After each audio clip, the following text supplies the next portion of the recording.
So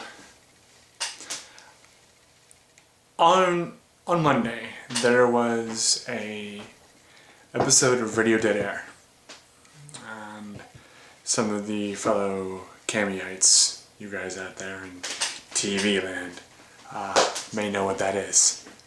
Some of you don't. If you don't, I suggest you check it out. On Monday, the National Coordinator of Canada decided that he wanted to institute a prestige for playing concept, and I did a lot of thinking on it. A lot of thinking during the course of the week, and I don't like it. I don't like it at all. It takes the idea behind prestige and ruins it completely. Now I want everyone to understand, this is just my opinion. Take it for what it's worth. I ran some numbers.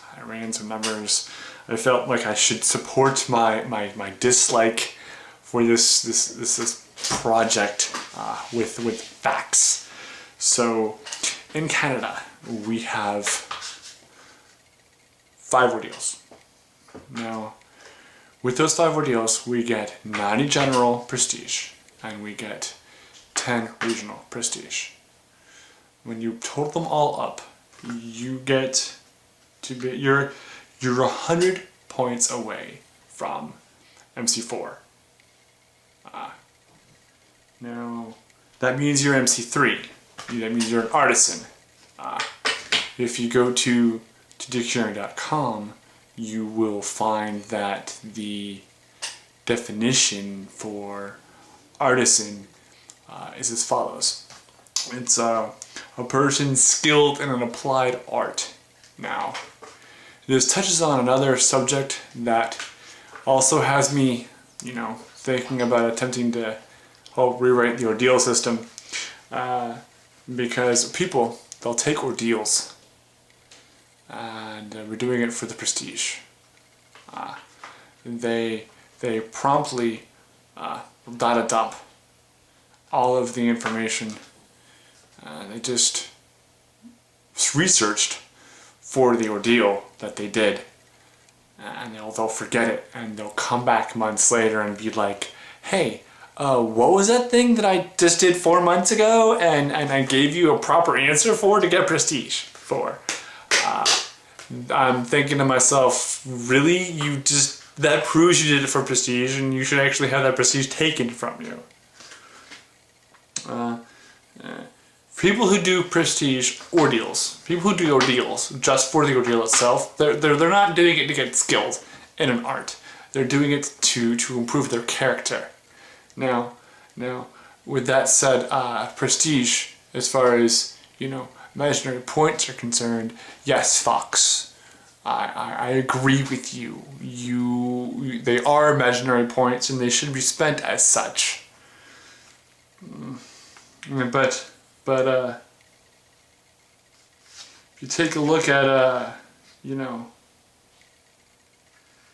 if you're sitting at MC3 based on doing your ordeals, and you turn around and if you go with the conscribed 15 experience points a month for 12 months, that gives you 180 points. Now, you're only 100 points away from MC4, so that puts you at a MC4 in a year, actually a number of months, depending on how fast you want to do with the ordeals. Number 4, MC4, that's a contributor. Again, I went to dictionary.com because it's your friend, and I found out what that means exactly by their standards.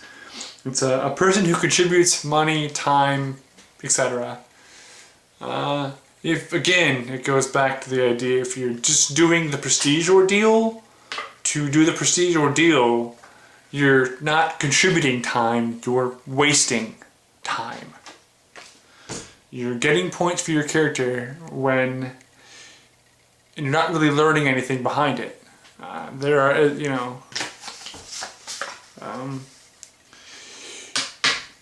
continue to continue to number crunch. If you don't take an ordeal at all, you know, you start at base 0, and you last a full year hanging out, just going to the camp events and playing your character and getting prestige for playing. You get up to 180 points. As I said before, that gets you MC2.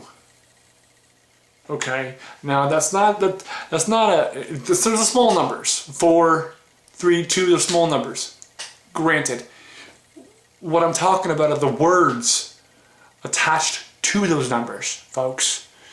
2 is journeyman. Now, when you go to dictionary.com, it's your friend, there's 3 definitions for journeyman.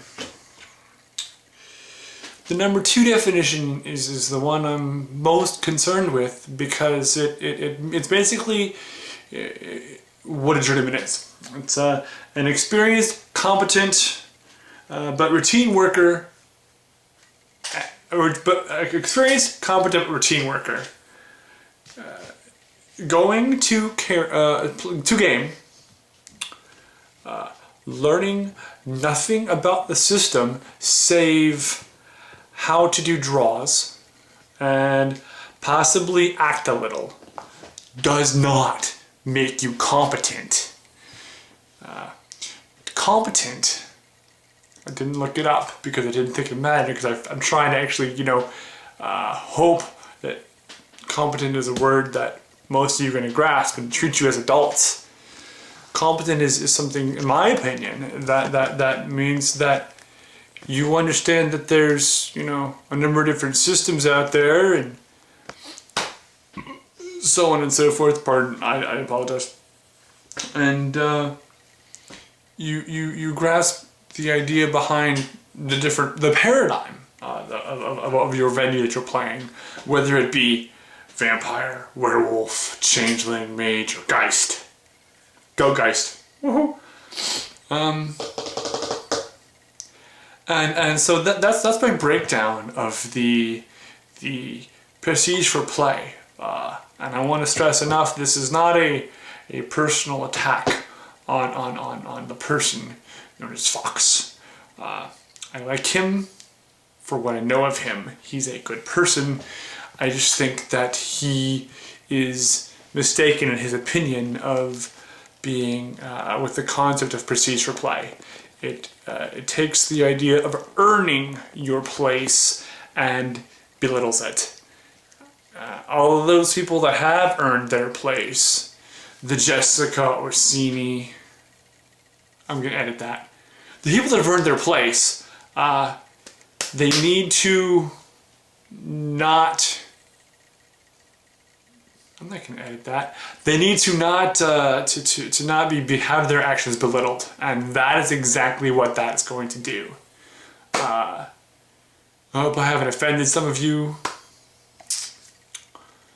If I have, comments below. Talk back. I'm more than willing to share any of my ideas with YouTube land. Peace out.